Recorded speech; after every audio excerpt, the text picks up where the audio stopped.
The following program may contain coarse language, violence, nudity, mature subject matter, or scenes which may not be suitable for all viewers. Viewer discretion is advised. All Hit Radio.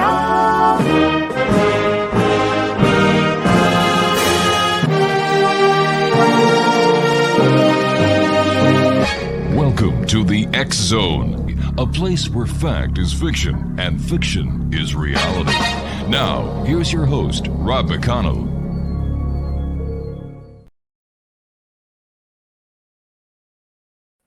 And welcome back to the X Zone, everyone. I am Rob McConnell. We're coming to you from our broadcast center and studios in St. Catharines, Ontario, Canada. We've been checking with our weather officials in the eastern part of Canada, the United States, and Hurricane Fiona is certainly causing havoc, and it is causing some technical difficulties, but thankfully we've got, we were able to, carry on with the show, even though the last hour was a wash, and we apologize for that. We're going to be talking to KILLEN this hour, and Kevin is going to be talking to us about ghosts, the paranormal, things that go bump in the night, and much more. And Kevin, welcome to the X Zone. Thank you for having me, Rob. How you doing? I'm doing pretty good. Whereabouts are you located? I am in Berlin, Maryland. I'm about 5 miles from Ocean City, Maryland, for those who like the beach. How's the weather there? Did you guys have any ill effects of Hurricane Fiona? Yeah, we had some gale warnings down here. Fall really came in pretty quickly. It's like 45 degrees outside, which is for me, it's perfect. That's my time of the year. But a lot of other people, I saw a lot of jackets earlier today, so that was kind of nice.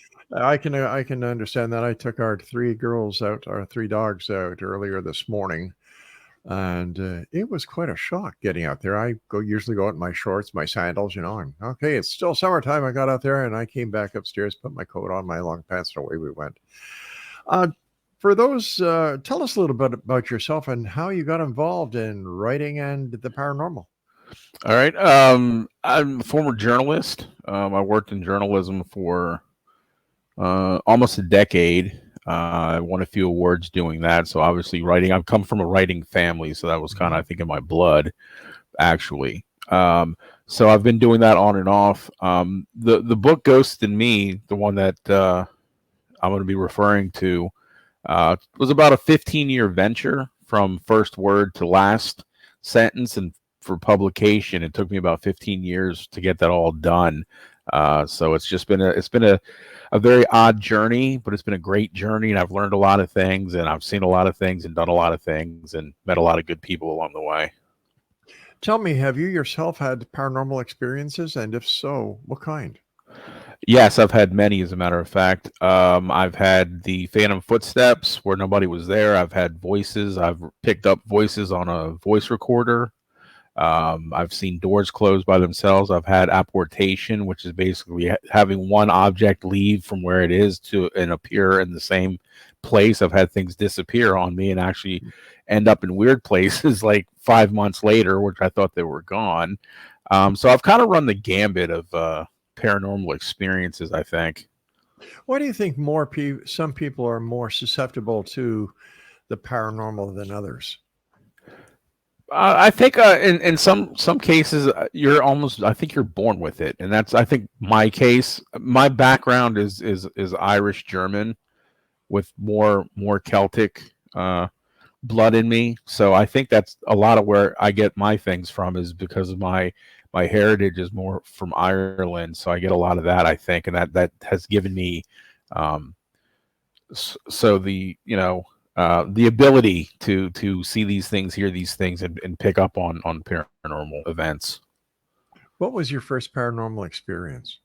I was living in Illinois. We were living in Evanston, right outside of Chicago, in a big old rambling big house, one of those turn of the centuries one.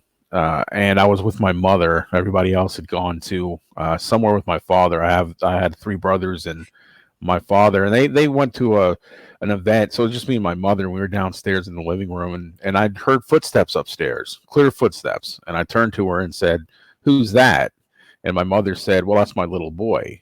And I didn't understand that because I was the only little boy in that house that I knew. So she said later on that she did that because she was afraid, because she thought somebody had broken into the house. but I distinctly remember those footsteps going up and down that hallway.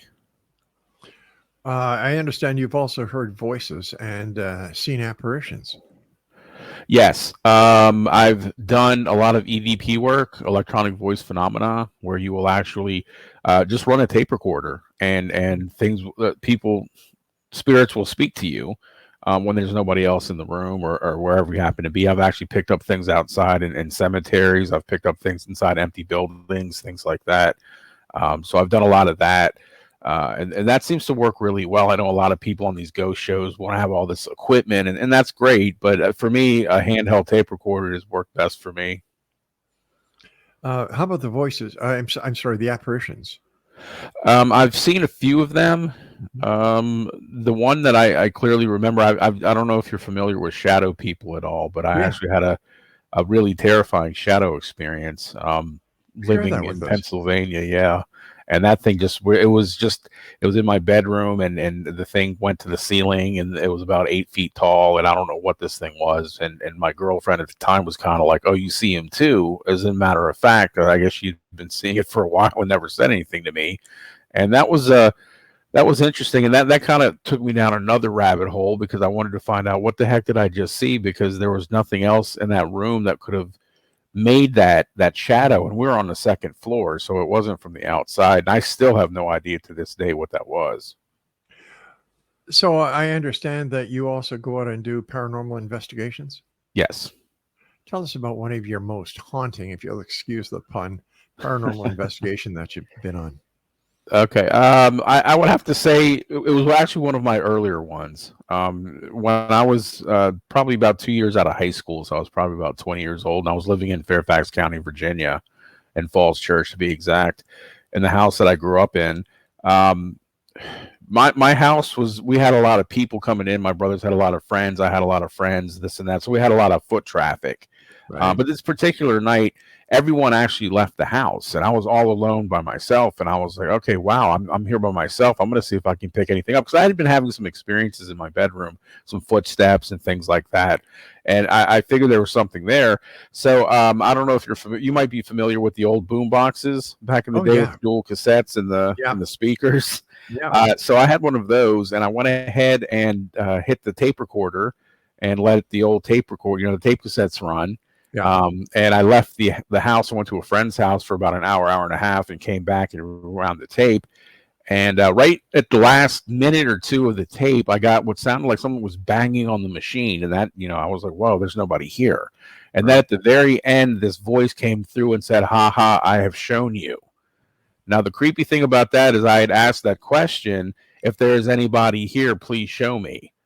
And then whatever was there answered my question right at the very end of that tape. And that's always stuck with me, because I'm still debating whether that was an evil thing or if it was just a spirit messing with me, because it was as if you recorded somebody's voice and turned it way down low. And that's what it sounded like. So that was my first one. And that actually has stuck with me to this day.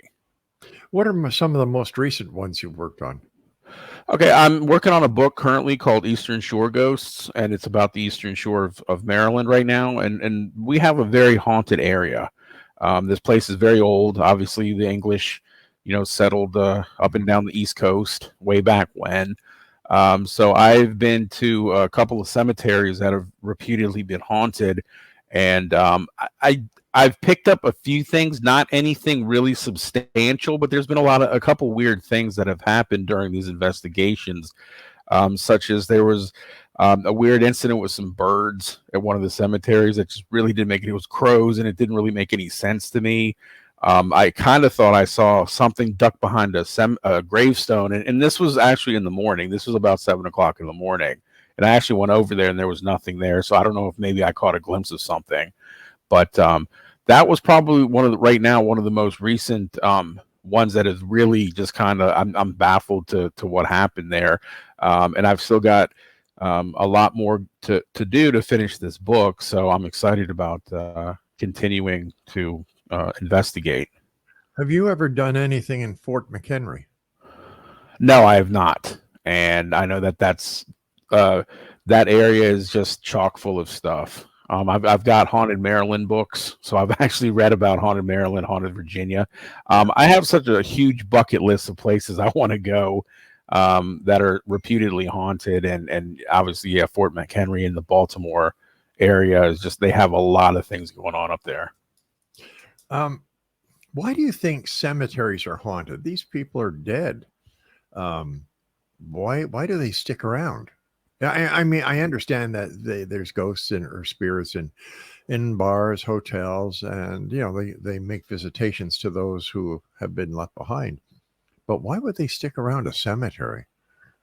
I believe it's the energy. I think honestly, what it is it's their final resting place, and I think they're just kind of I don't think they, in my opinion, they don't stick around. They just kind of like float through. In my vision of how spirits can maneuver through the world or their world is the old Pac-Man game. Remember when you can go out the one side of the screen and then you come in the other side? That's what I envision spirits do in their world, in our world. That's how they go back and forth. And honestly, that's the theory I have about Bigfoot, but we'll get into that another time. But I think that's kind of how they see Bigfoots, as they teleport. And that's why I think what they do with cemeteries is they just kind of pop in and out. And I think the emotion when people go to cemeteries to visit their loved ones, put flowers on the graves and such, I think that brings that out, and they draw from that, and they can kind of take a look at them and say, hey, that's great, you're grieving for me. And I think that's what I don't necessarily think they're kept there, but they're brought there, I think, by the energy. All right, stand by. We've got to take a short break. We'll be right back. Exo Nation, our guest is Kevin KILLEN. And Kevin, what's the best website for our listeners to visit you on and learn more about you? You can actually go to my email. It's KKILLEN, KKillen, B as in boy, T as in Tom, KKillenBT @gmail.com. And if you have any questions, concerns, or anything, please feel free to hit me up. I love talking to people. You could also visit me at ozarkmountain.com. That's the publishing company that publishes my book, and they have a little bit of a bio there. But the best way to directly talk to me is through my email. And where is your book available? Is it on Amazon? Yes, it's on Amazon. Pretty much any .com that sells books, you can pretty much get it. It's still in, I believe, in Barnes and Nobles, brick and mortar, but Amazon and Ozark Mountain are probably the two best places. All right, my friend, please stand by. We'll be back on the other side of this short break. This is the X Zone. I'm Rob McConnell. Don't go away.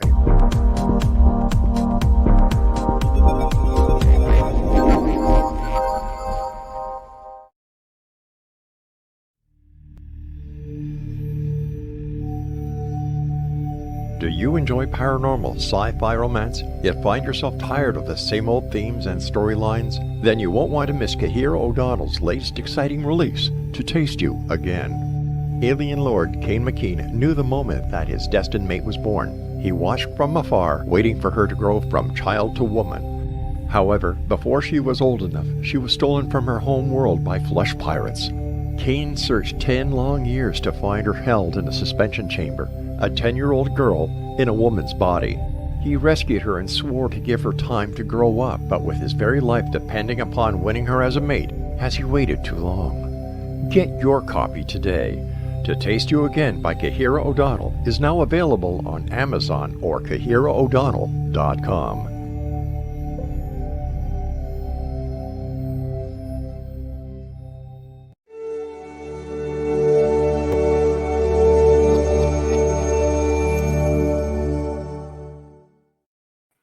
And welcome back, everyone. Kevin KILLEN is my guest this hour. And Kevin, what is the craziest experience you've ever had?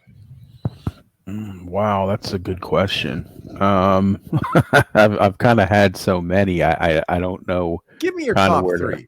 Give me your top three. Top three. Okay.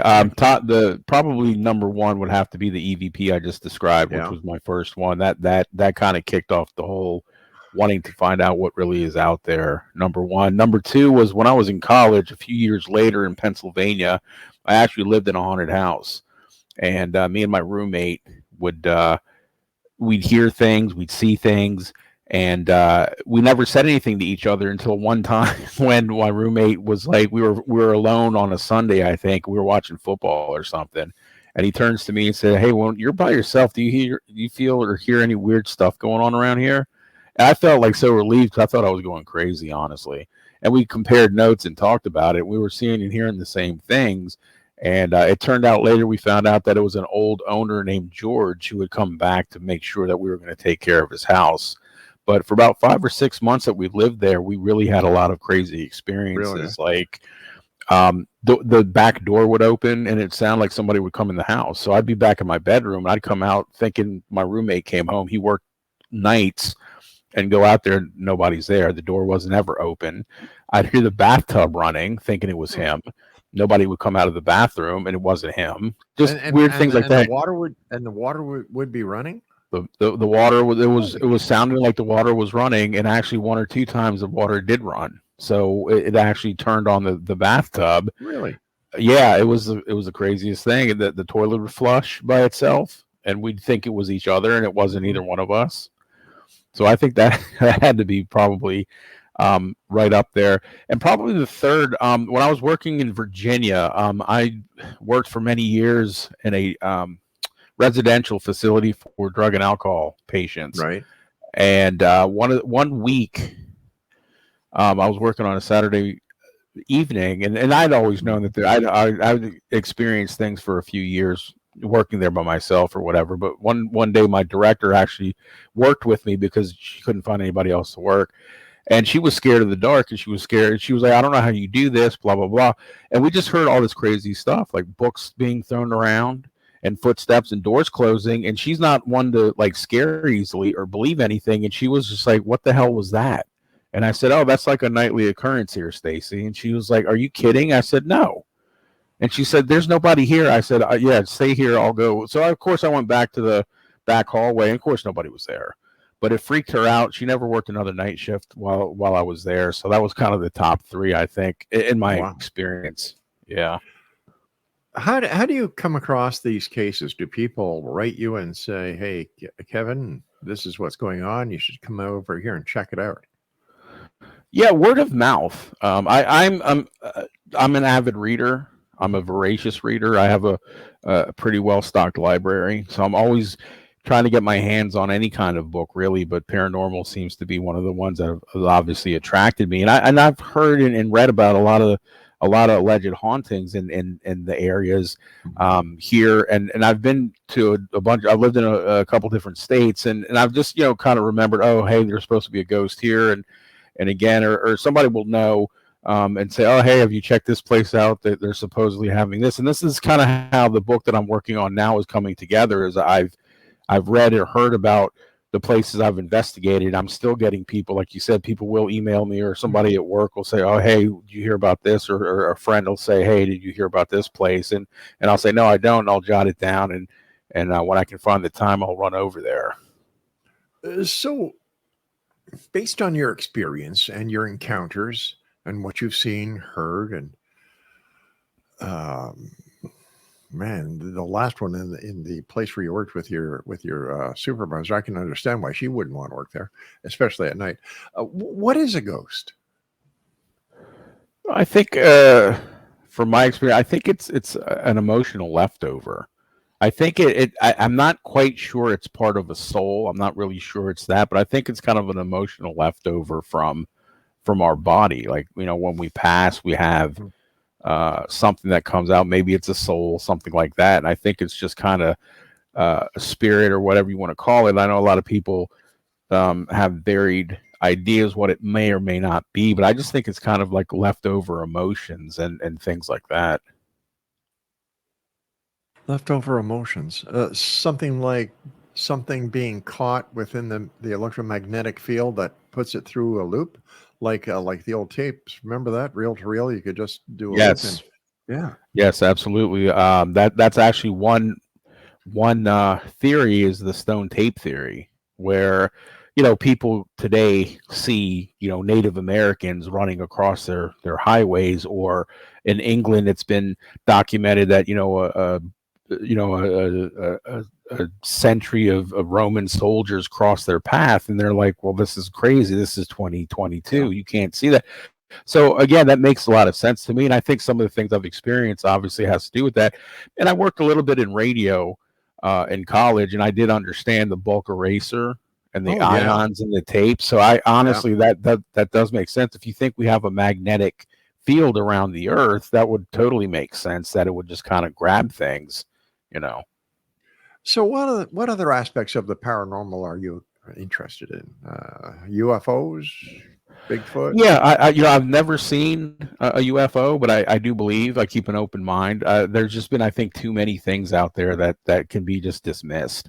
Cryptids, I'm very interested in cryptids, and again, as I was explaining earlier, I've been in places in the wilds of certain places like West Virginia where you could see where something like a Bigfoot would definitely be able to survive Right. without being detected. Hmm. But with everybody having a high definition camera in their phones these days, I don't understand why there hasn't been more photographic evidence of these creatures. And man, they've been evading humans from day one, I would imagine. And they do such a great job. We should get a hold of them and teach our troops how to do that. Yeah, absolutely. Yeah. That's one thing that's always really kind of baffled me as well, is that I'd actually found out this recently. I was actually watching the movie Predator. I don't know if Mhm. you're familiar with that, Yeah, with Arnold sure. Schwarzenegger. And I always thought to Anya, myself, maybe. why did the Army never set out, have soldiers go into the wilds of Eastern Washington to try and find Bigfoot? Well, they found out that they actually have done this, and they were so elusive, they never found anything. And I Man. always wondered about, what's going on. But again, my theory is simply where some people will say they're here all the time. I think that they go back and forth between portals. That's how you don't see them, is they can move through portals and get transported wherever they want to go through these holes in the earth that you can't see. And I think the 411 series kind of has a little bit to touch on that as well. I'm sure you're familiar with those, with the disappearances in the state parks down here. Yeah. And I think that's kind of how come we don't see Bigfoots, and that would explain, if they pass, they take their dead and they go into the portal and they end up whatever dimension that they are. And I just think that's kind of what that is. But that's my personal theory. So we're talking about terrestrial wormholes. Yes. Wow, makes sense. Yeah, it does make sense. Uh, Bigfoot, is I don't know. We've had so many people on the show, and I thought by now, I've been doing the show 33 years. I thought by now there would be more evidence that would be brought forward, not only with Bigfoot, but UFOs, lake monsters, sea monsters, the Bermuda Triangle, the Devil's Triangle, the Hoodoo Sea, Atlantis, and nothing. Nothing. You would think that with the advances made with technology, that there would be some smoking gun from some aspect of the paranormal, but there isn't. Absolutely. Any thoughts on that? Honestly, and I've discussed this with other people, and my theory with that is the fact that if we knew, like, if we actually knew what a ghost was, or what I think it's like a big letdown. And I honestly, in my opinion, I don't think we're supposed to. We're supposed to get these little breadcrumbs and things like that. And again, I'm sure you're familiar with the Art Bell, the great talk show host who passed recently. Coast to coast. Yes, he was one. He never believed or didn't believe. He gave you that forum to express your opinions and everything. And he talked about the quickening with the earth and the world. And I think I've seen some of this with these things, with things happening and speeding up and things going on in the world. He talked about these things on his show, and he also bring professors and people to talk about that. And again, I just think it's not supposed to be. I think, again, we have little breadcrumbs that are supposed to be, but we're not going to get the full picture ever. And I have no idea why that is. Yeah, that's in itself a mystery. How about Skinwalker Ranch? Any ideas on that? That place I would love to visit. Excuse me. I just know that there are places in this world where the energy is more concentrated and things do happen that are unexplainable. And I think a lot of these places are all tied together, because it's been documented that you'll have a UFO event, you'll have a Bigfoot event, you'll have some haunting close together, and there's almost no way to not draw the conclusion that A plus B equals C. And I think that's kind of what that is. And again, the Native Americans were very intelligent, the way that they thought of things and did things, and they knew these things way back when. And of course, a lot of the white people didn't even want to listen to that, and they just kind of blew them off and everything. But they're very intelligent. A lot of their stories talk about these beings and things like the skinwalkers and this and that. And I've actually known some people that have been, Apache native, Apaches, who have told me a lot of stories about Arizona, things like where they came from. And it's just amazing some of the stories that they talk about, and they're not joking. This is what they've believed and seen and everything. So I just think they're just pockets of energy that, it just is. So why do you think we don't listen to these people who have had these stories passed down generation after generation after generation? Well, I think there's still that stigma, and only recently have we kind of, I don't want to say mainstream because I hate saying that, but I think mainstreamed these things. So I'm actually reading stories about UFOs and paranormal experiences in newspapers, where you never saw that before unless it was a Halloween thing, and then that basically did that. So I think, again, there's a stigma, and I always, when I first got into this, I didn't tell a lot of people either, because I knew that they thought I was crazy, and I knew I wasn't. But a lot of people, they're you'll tell them a story and they'll slowly back away and, oh, okay, sure, and give you that, and then they'll turn and run. And it's just like, okay. So, and I think that's one of the things, is that a lot of people don't want to talk about it. It's kind of like, because that, and also, and I'm going to throw this out there too, because I think this does go part and parcel, is that there have been a lot of breakthroughs in psychiatrics. Right. So I think, and again, with me I work with co-occurring people, and I've worked with them for many years. And I think that could be part of it as well, is that, when they say they're delusional and they're seeing things, they really are seeing things, but it's not paranormal. It's just, hey, if you take this drug, this will calm you down. So there's some of that too, but it's the stigma of mental illness, I think, and the craziness that I think a lot of people don't want to do that. And again, the way that the Native Americans have been treated in this country, especially over the years, it's just kind of, a lot of people just don't give them the benefit of the doubt. But like I said, I've read a lot of material, and I've known some Native Americans, and they're great people. I agree with you there, my man. You and I have to take our break. Please stand by. And XO Nation, Kevin and I will return talking more about ghost hauntings, things that go bump in the night, and who knows what else we'll get into. Kevin, stand by. We'll be right back.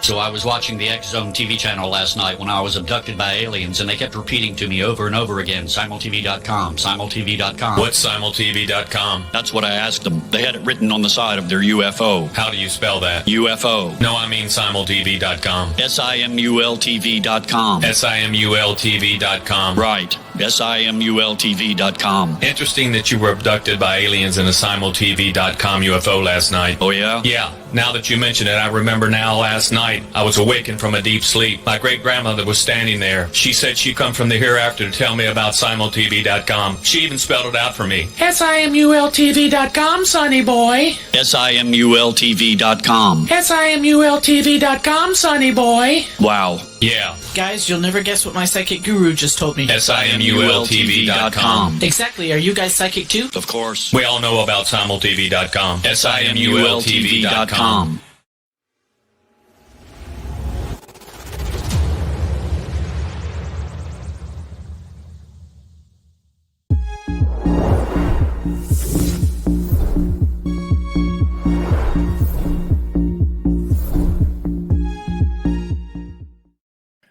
Welcome back. Kevin Killen is our guest. And Kevin, what is your take on the alien abduction scenario?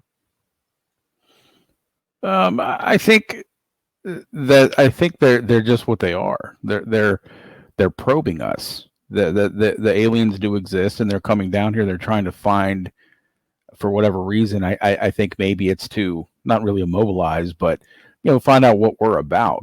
And I think honestly that they have more intelligence and stuff than we do. And I think a lot of these UFO sightings are increasing. And again, the government still will, play them off like, oh, it's a stealth bomber, this and that. But I think there's a little more to it than that. So I just think that they're just kind of here to say, yeah, we're here, and we'll do what we want. Do you think that these visitors, wherever they're from, pose a threat to humanity? No, I think they just want to learn. I think they just want to learn. And again, this one thing that I've come across with humanity is if you look outside and you look at the mountains and you look at the trees and you look at the grass and some of the wonders of the world, and you think, okay, we can't be it. I mean, man likes to destroy things, but to create such beauty, that there has to have been something else before us. So again, like I said, I'm not going to get into a tangent on religion because I consider myself spiritual, but there is something out there, I believe, whether it's whatever you want to call it, God or whatever. So I just think that they're kind of here to study like what we're doing. Why do you think the governments of the world are just not coming clean with what they know and say, okay, you know what, guys, for 50, 60 years, we've been lying to you, but we want to come clean. Yes, there are UFOs. Yes, they have visited. Yes, everything you think about the UFOs, the alien abductions, it's true. Why don't they just come out and say that? Well, I think knowledge is power for them, and if they keep it to themselves, it's kind of like the wily card player who keeps the cards close to their vest. And also, like I said, the whole knowledge is power thing is we'll disseminate this information when we need it for whatever purpose. And it may be for some sort of control. And I think honestly, that's just what it is that it's just, they know these things. And again, I've had people tell me that who were in the military, high up in the military, that there's things that we'll never know, that the government knows so many different things, not just about UFOs, but other things that you're never going to know in your lifetime. But I think it's just knowledge is power, that kind of thing. Here's a hypothetical situation. You're driving on a main highway near where you live. It's late at night, 3:00 in the morning, let's say. You're the only vehicle on the road. All of a sudden, a spacecraft lands in front of you. You get out of your vehicle, and an alien gets out of his craft. You guys meet. What would be your conversation? Wow, that's a good question. Basically, what are you doing here? That would probably be my first question. And basically, I remember the cartoons growing up and everything. It was always, they would say, "Take me to your leader," right? Which I always thought that was silly. But again, I'd probably just hey, what are you doing here? And then maybe just talk, because I think a lot of them can read your thoughts, so you don't really have to verbally communicate with them. They'll know what you're going to say anyway, and that's again, that goes towards their intelligence. But I think we just talk, basically, why are you here, and what do you want, and what do you hope to accomplish, things like that. I'm sure that you've heard about the crash in Roswell, New Mexico, going back to 47, I believe. Do you think it was UFO that was crashed there, or do you think it was an experimental craft, or even the Mogul project? I believe it was a spacecraft. I believe that somewhere in Area 51 they have or had some piece of an alien, some part of an alien, or whatever you want to call it. I think honestly, that was. I think, in my opinion, that I've done some reading, and I've talked to a lot of ufologists and things like that, and I've formed the opinion that I believe that it was. And again, I've known people in the military that have been pretty high up that have kind of told me some things that are just kind of mind-blowing, and they've come to pass. And this was way back when, that they actually said, keep an eye on this is going to happen, and sure enough it did. So I think it was an alien. What do you tell people when they ask you why you wanted to become a paranormal investigator or an author who writes about the paranormal? Not to steal the line from the X-Files, but the truth is out there. I know that sounds pretty cheesy and cliche, but honestly, that's kind of what what I do this for is because I want to know why. Because again, when you have an experience of any kind of paranormal event, it changes your life forever. And I certainly have been changed since I was 5 years old when I had my first experience, and continue up to this day where I'm having them more sporadically, but I'm still having them. So it's just I just want to know, like, what is this and why? And again, having a journalistic background, asking the 5 questions is always been my thing. How close do you think you are to getting your answer? Not even scratching the surface. Oh, Again, I think that the breadcrumbs are there, and that's all we're ever going to get. But that's what makes this exciting, because I could sit there and I could investigate this alleged haunted house and really get nothing. And somebody around the world can do the same thing, and they'll get all sorts of stuff, which is really cool. So again, it's just, that's another thing. It's kind of, some places would seem it was unfair, but yeah, I don't think we've even touched the surface of anything. All right, here's a strange question for you, since we're talking about the strange. All right. What 3 people, living or dead, would you invite to a dinner party? Number 1, Edgar Allan Poe. Why? I've loved Poe since I was about maybe 8, 9 years old. Really early on. I've followed, read a lot of his stuff throughout high school, throughout college, to this day. He's a fascinating figure, and obviously being a writer and the things. And I just love to pick his brain about what really he was really about, and why did he write all these really dark things, even though he had a pretty horrible career. I don't believe he died drunk in a gutter, but that's just my opinion. I think something happened to him. All right, we've got Edgar Allan Poe. 2 more people. John Lennon. Oh, big time! I want to go to that dinner. That would be.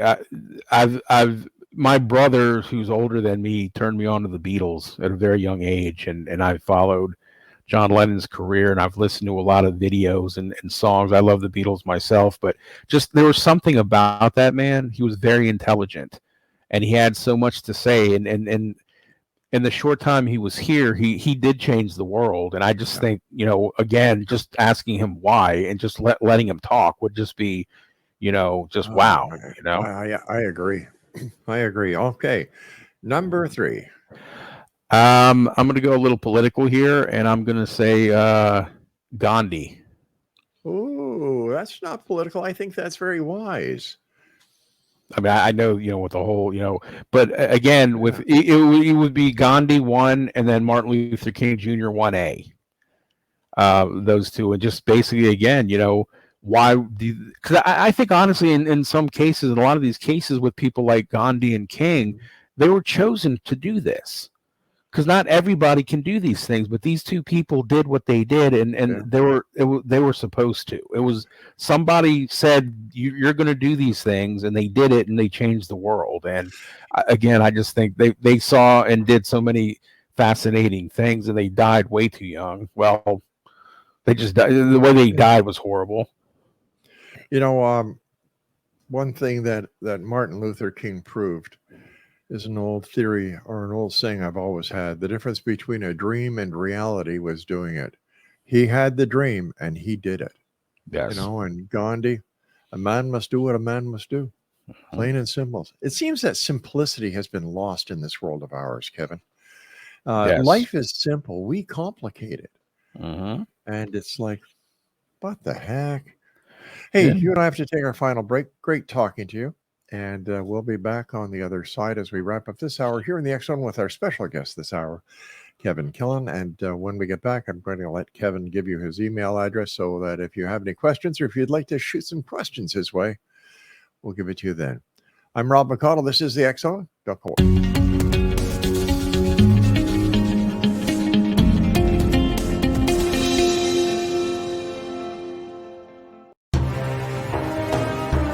To be accosted in her bed and abducted by aliens was the last thing Michelle expected. Yet the fateful morning of her destined death changed everything. Lord Lan Ramos, Alpha King of Vidar, the monstrous befanged alien looming over her bed, was her destined mate come to save her from certain death. He is a telepathic mute shifter. Can Michel accept him and his animal? Once on land's home planet, Michel becomes increasingly psychic, revealing her as the fabled Oracle of Vidar. As factions conspire to destroy them, will they overcome mounting threats? Will Michel's growing gifts save them, or ultimately destroy her? Don't miss this sci-fi shifter romance with charismatic and engaging characters. Get your copy today, The Oracle of Vidar, available on Amazon or CahiraO'Donnell.com. That's CahiraO'Donnell.com.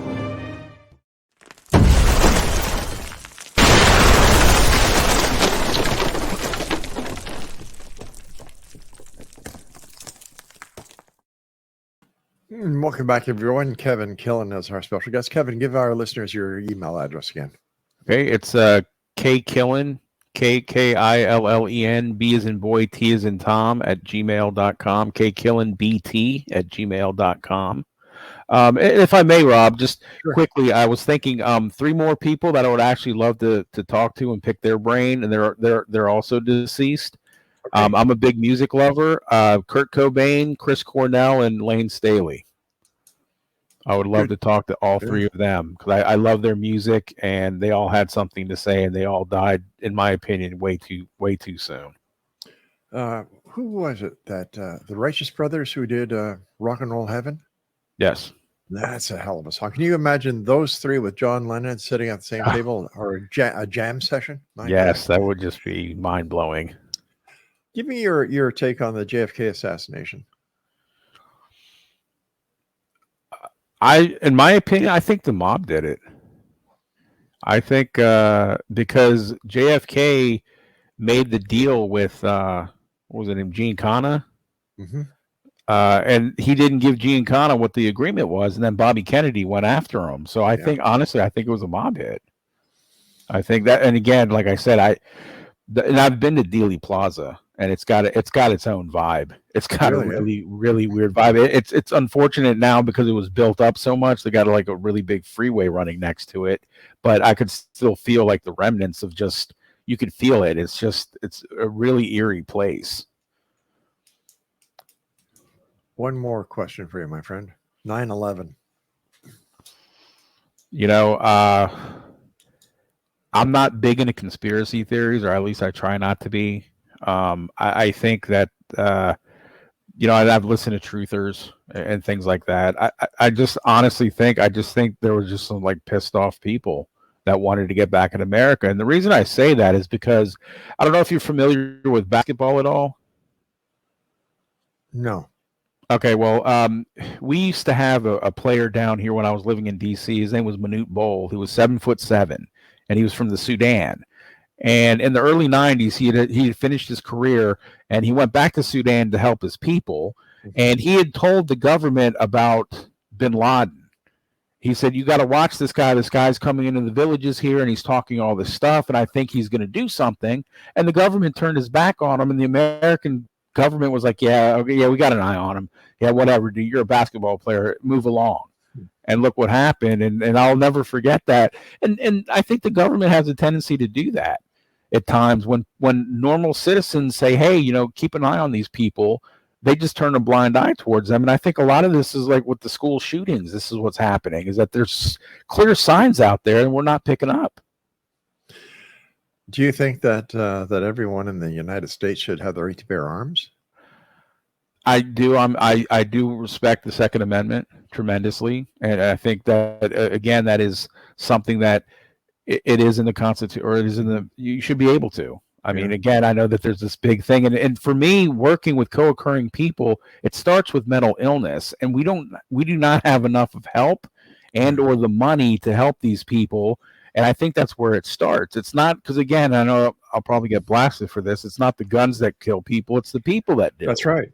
That's right. And again, mental illness is rampant. And again, I've seen psychotic meltdowns, and they're scary. And that's something, when they say they're off their meds, they really mean they're off their meds. And I've seen psychotic breaks, and they're not a picnic. Do you attribute the mental illness issue to the vast number and growing number of homeless people that are in the United States and Canada? I believe that does contribute.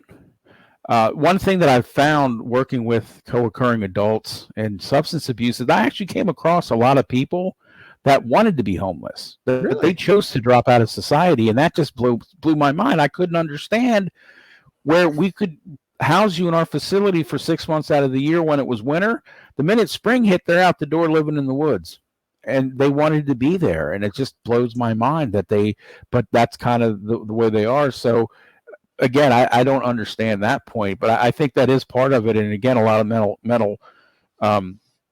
mental health is not addressed properly, and we do not have the resources to deal with it. I mean, you got these veterans coming back, you got the veterans now, you've got young people have a lot of stressors in their life, and people are just not getting help. They're stretched thin, and doctors are just like, oh, here, try this one, that didn't work, try this drug. I've seen it in my own workplace. I mean, we have a lot of Dr. Feelgoods. You know, you were talking about the way that the homeless feel when you were talking about them, in the winter time, in the hospitals or the institutions, and then in the summer they sleep in the woods. I interviewed a homeless person not that long ago, because here in St. Catharines we have one hell of a problem with the homeless. We have encampments all over the place. We find syringes all over the place, human feces all over the place. And I said, why are you homeless? He looked at me and had a smirk on his face.